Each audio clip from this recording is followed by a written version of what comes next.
So আসসালামু আলাইকুম everyone. তো আজকে আমরা আছি কিন্তু ক্যাম্পিং আইল্যান্ড, ঠিক আছে? এটা একটু ভিউটা দেখা, এই যে হলো ভিউ। আর আমি এখানে আছি। তো আমরা কিন্তু বাংলায় যেটা বলে ক্যাম্পিং আইল্যান্ডে এসে মাঘ মাসে ফিল পাচ্ছি আর কি, বাংলায় যেটা বলে। কিন্তু এখন ঘটনা হচ্ছে, এটা বড় কথা না। আপনারা যারা এই শীতটা উপভোগ করতে চান তারা কিন্তু মালয়েশিয়া জলদি জলদি অ্যাপ্লাই করে ফেলেন। সামনে অক্টোবর আর নভেম্বর ইনটেক, এটা হচ্ছে মালয়েশিয়ার সবচেয়ে বড় ইনটেক। এটাই কিন্তু আপনারা অ্যাপ্লাই যদি করেন তাহলে আপনারাও এরকম মাঘ মাসে ফিল নিতে পারবেন।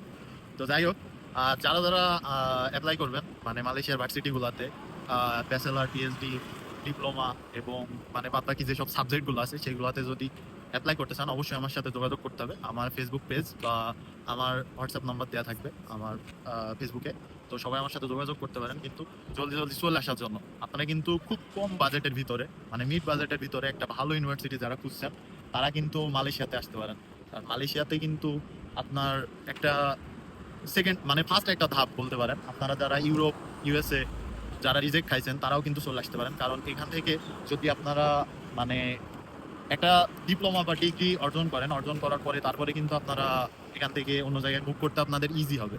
কিংবা আপনারা যারা বাজেট একটু ভালো আছে তারা ইনটি বা এপিইউ বা অন্যান্য ভার্সিটি যেগুলো আছে সেগুলোতেও কিন্তু আসতে পারে। সেগুলোতে আসলে কি হবে, আপনারা 1 বছর পরে ক্রেডিট ট্রান্সফার করে কিন্তু চলে যেতে পারবেন।